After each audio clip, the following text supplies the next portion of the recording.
Pictograms are a way to display data in a very visual way.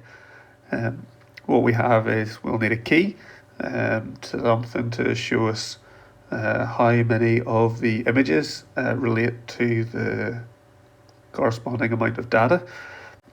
We should be consistent with the use of that key, so we should try and make sure that the size and shape of the key is consistent, and we should try and make it simple so that it's not too awkward or difficult to actually draw.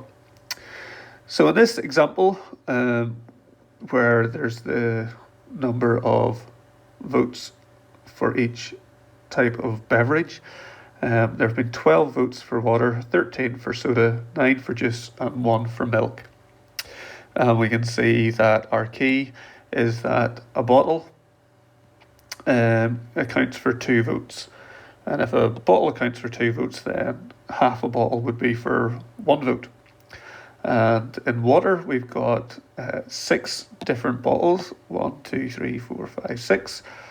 Because there's 2 votes per bottle, that means that that's going to be 12 votes.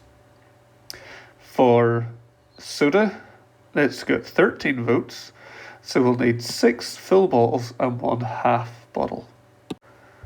So then what we've got are 6 full bottles and 1 half bottle to represent the soda. For juice, there were 9 votes, so we're going to have 4 full bottles and 1 half bottle.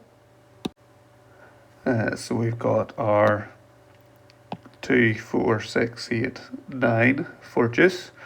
And then for milk, we'll need half a bottle.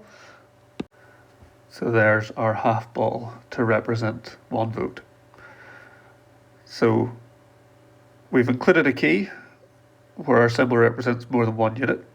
Our symbol is going to be used throughout the whole diagram, and all the symbols have looked the same. So we tried to do something simple.